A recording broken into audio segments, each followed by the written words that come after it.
Mike's all about the hardcore drugs. He's all about the drug. Alright. Now... I've been doing some thinking. A lot. I think that's Pinterest. Everybody duck! No, somebody stop him! No! I'm on the way! He's becoming too powerful! I think I know how to access the DLC. I'm curious how... Okay. I have a thought based off what Nate said, but I'll let you think your thought first. About the DLC? Yes. So you figure, this game is expansive, there's a lot to this world, and everything has to function properly in order for the base game to work. Which means that in order to access the DLC, it has to be something small that cannot interfere with the flow of the base game on its own, and it has to be strictly additive, but then once you interact with it, it can open up things in different ways. That is all correct. I think that the accessing the I am there. Accessing the DLC is that radio thing that the tiny radio satellite. Yeah, that I ran into and blew up the map. I was thinking too. That's what I was thinking too. Thinking. Because Nate said you found it once, and I was like, what? Yeah. I only interacted with once. That was also Oh, the thing. like, He said I it's like interacted with it Vegas. once and completely ignored it, and yeah, that was it. I just didn't It's like care. the New Vegas drive-in. It's exactly the same thing. You go to a weird radio signal, and then it teleports you out. You can do something else. I don't know how to find that again, though. Maybe it's on the map. Dude, It when is on the map. I posted some of the screenshots from my Utah trip in my like LGS The like the screenshot? 4K Discord. What? It's green. Yeah, sure. Screenshots, yeah. Photos. Screenshots. Screenshots, baby! That's real life. That's devastating. I'm gonna try. I'll think about that later. Anyway, we had one guy. Like I was at Zion, and the guy was just like, I don't know. He said something about like, oh, New Vegas. I love that game. You know, like that's how totally online he is. That all he did, he just heard Zion and then saw New Vegas. Screenshots from my Honest Hearts playthrough. Yeah, but then like I thought about like, dang, I went to 3 places in that game, and I didn't even think about it. But that's kind of cool. Did you see the Hoover Dam? No, No? it was Zion, Red Rock, and then Red Rock Canyon, and then Vegas.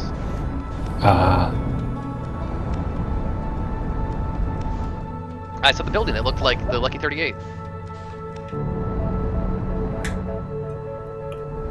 And also, of course, Zion National Park. But, you know.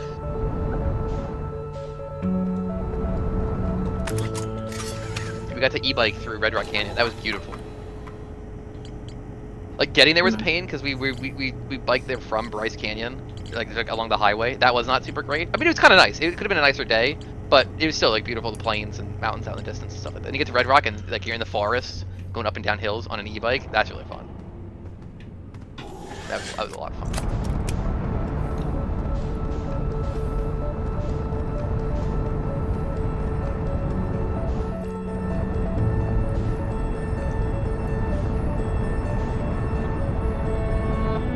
What are we doing here, Steve?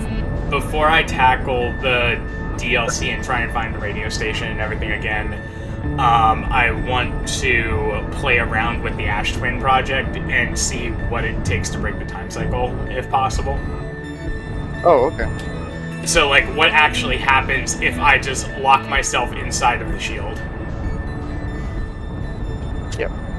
I guess it would just be a thing where, like, where the time loop just starts again. Like, when the first time when, I didn't die to anything, but time ran out when I was, talking with Solomon on the Quantum Moon.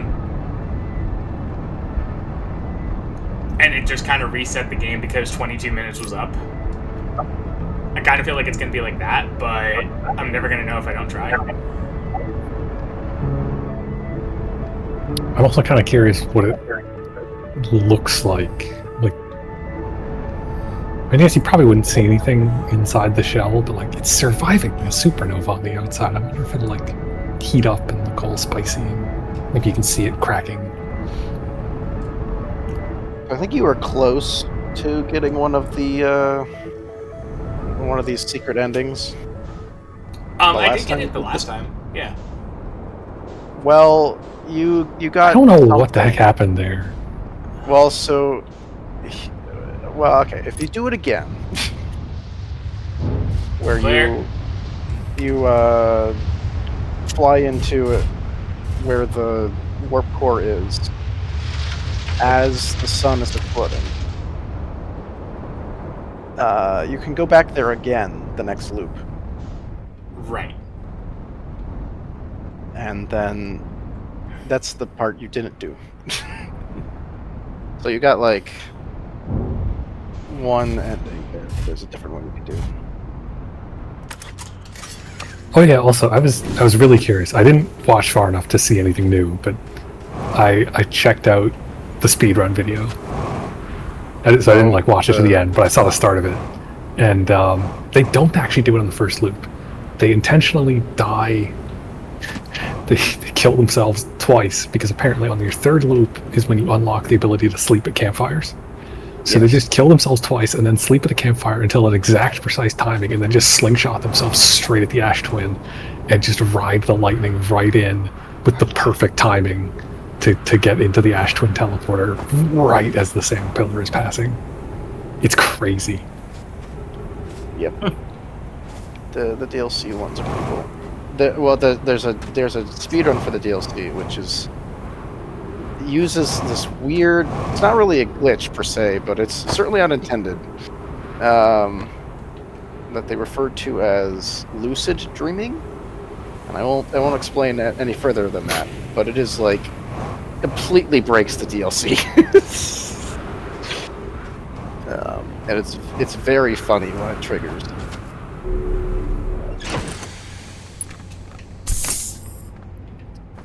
Oh yeah, like it's completely unrelated, but you said lucid dreaming, like glitchy lucid dreaming, and that made me think of like, that sounds like a bug that could happen in Caves of Cod.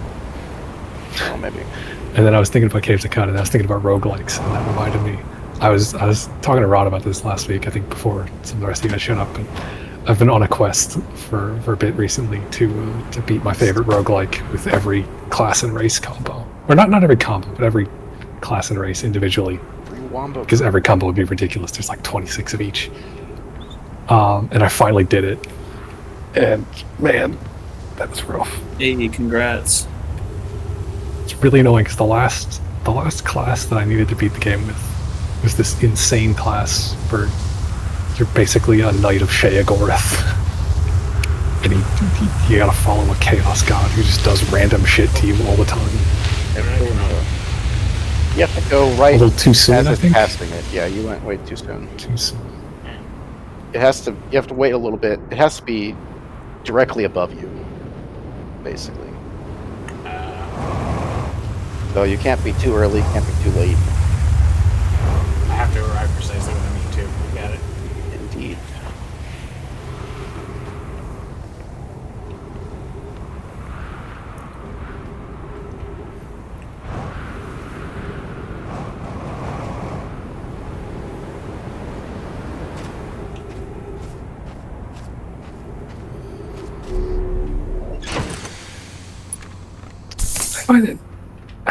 I find it odd because like I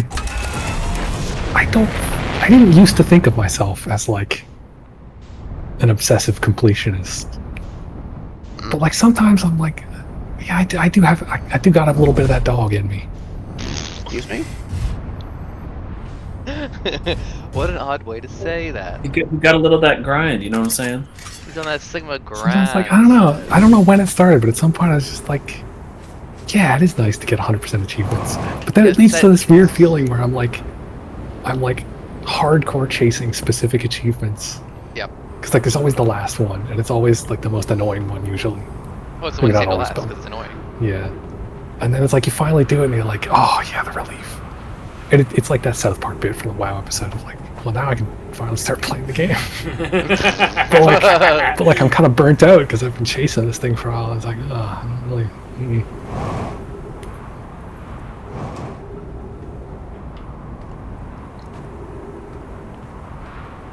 There's always another frickin' achievement. there are still a couple. I've beaten it with every race and every class, but there's still a few gods that I haven't beaten it with. So again, there's more. I was playing Pathfinder today, and continued the theme of ridiculous rules upon ridiculous rules, because we killed some giant rat thing. It was a very anticlimactic boss fight. Now. The whole boss fight was like, get this crazy dagger into that giant rat, and then he dies. And we spent the whole I don't know, it felt like an hour setting up, and then we just ran in and threw it at him, and he succeeded. And then we had like another hour of cutscene as basically we get met up and say, okay, you're all going to become deities now. And we're like, oh great. So we're mythic, and we have this like legacy weapon, and now we're borrowing the D&D 5e or 3.5e deity rules. Oh, so Steve, don't do this part. What? Just wait until the end of the loop, and something will happen before then. You don't have to open it. I don't have to open it? No. Do I have to open it? Not during yet, the or loop? not at all? You do not have to open it. Somebody else opens it. That is correct. Oh. I was actually just kind of joking. I had no idea. But you do have to turn off the gravity. But you might as well wait for this to take a while.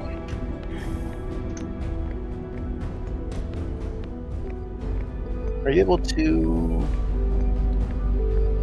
wait inside the menu? Sorry. Am I able to what? You can go to the menu, or meditate. Like the menu. Like the. Okay, no, it doesn't have that. If you're at a campfire, you can meditate after an hour. You're basically like sleeping for a amount of time.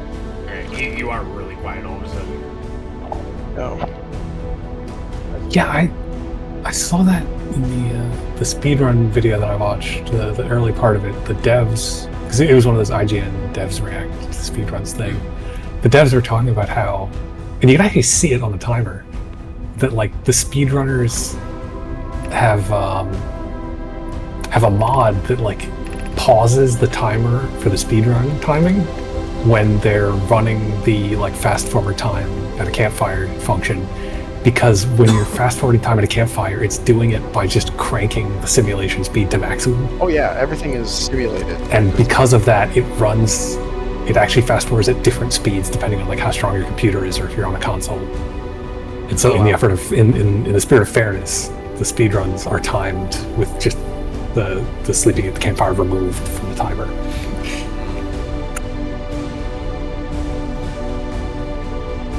That makes sense.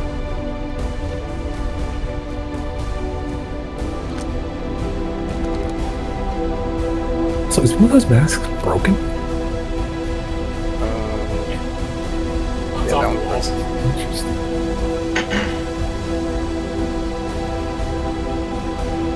See, this is the other part that I thought something might have been up with that, but like the three masks, it's you, Gabbro,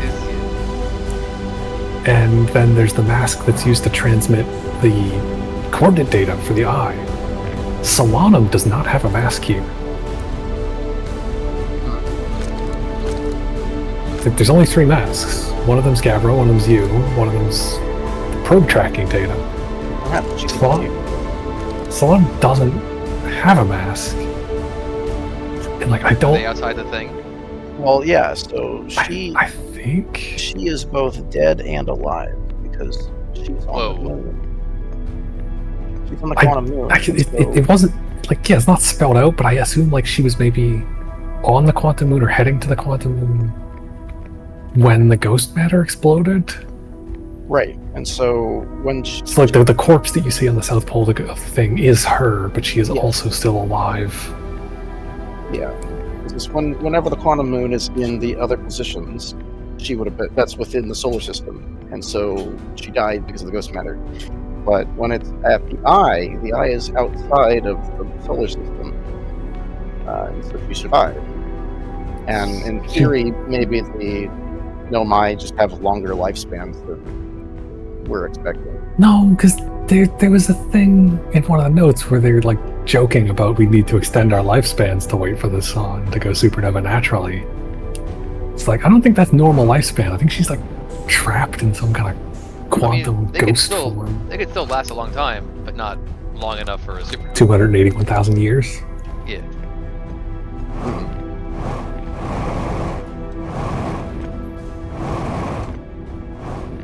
I'm pretty sure if you go talk to her, she doesn't know that she's in the loop. Is she even in the loop at all, or is she like... Yeah, I think she's in the loop. I mean, she's not. She's like everyone else. This is part of the loop. Yeah, I guess Just that so. Yeah, only the two of the two Hearthians know they're in a loop. Everyone else is like, oh, this is normal. Nothing happened.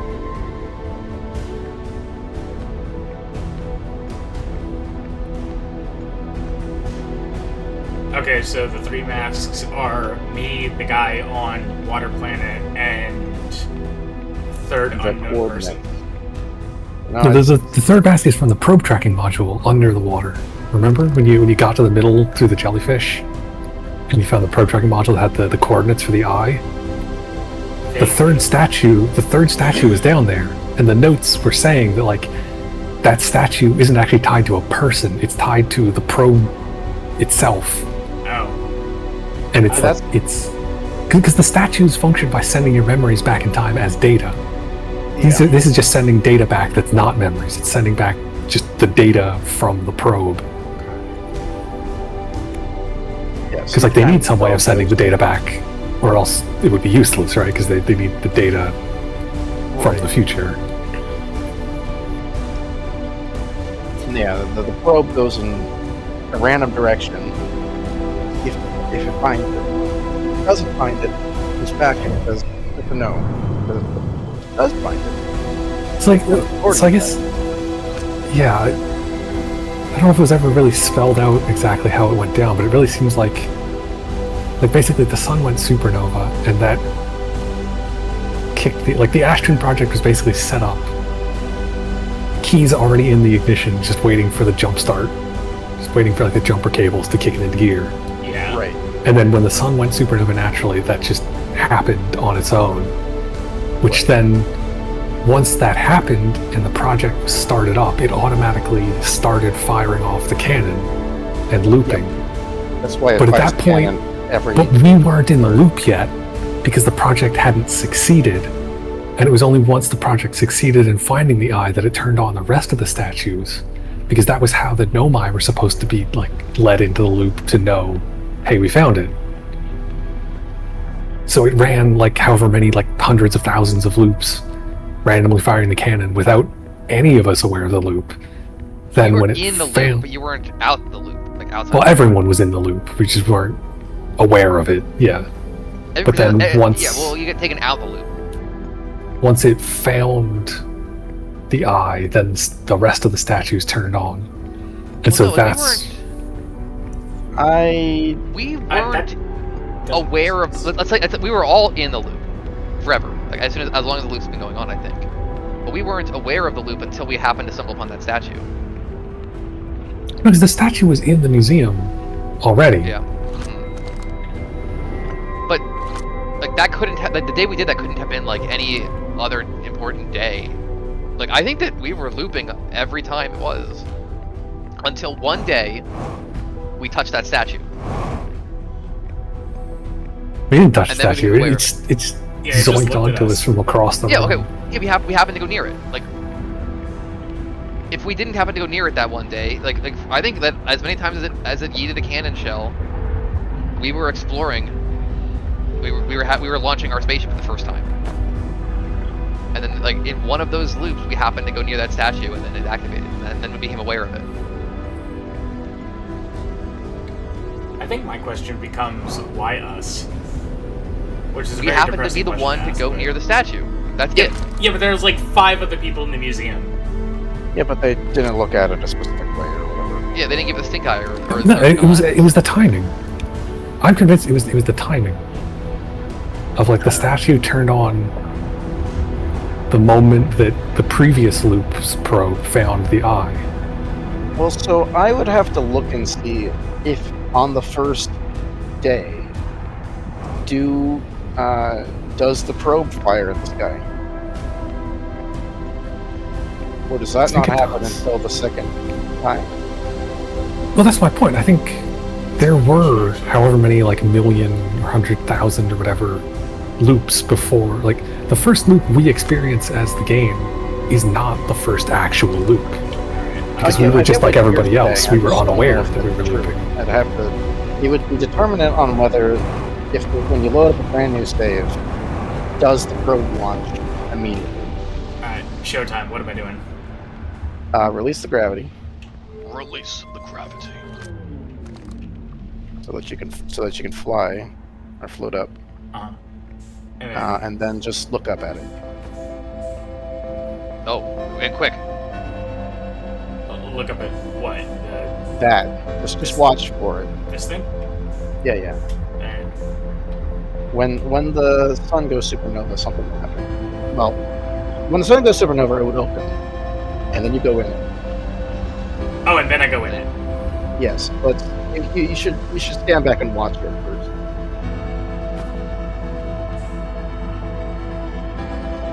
Oh, it's gonna turn into a warp like a warp hole.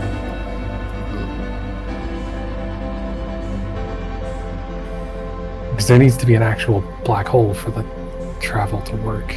I didn't turn off the gravity too early, right? I mean, as long as you can get in there, you'll be fine. Yeah, you've got enough rust. No, because this ball is gonna... What?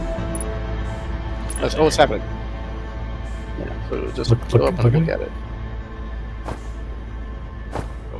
Anything to Well, see? What's not like that. It's fine, I got this. Are you sure you don't need to open the shield? It should open on its own. Oh, Now, Go and inside. what? You're gonna- oh, it does. Oh, so that's what happened to us last time. We That just is what didn't see happened it to because you. we were hugging it as soon as it You were turned in on. it, yeah, so it just immediately put you in it. So now, go back there. Okay. Oh, I know. That's gonna happen. That's good. Alright, well, I'm about to learn from my own ignorance. Can I just go back there, or do I have to wait the 22 minutes for something to happen? No, go back there immediately.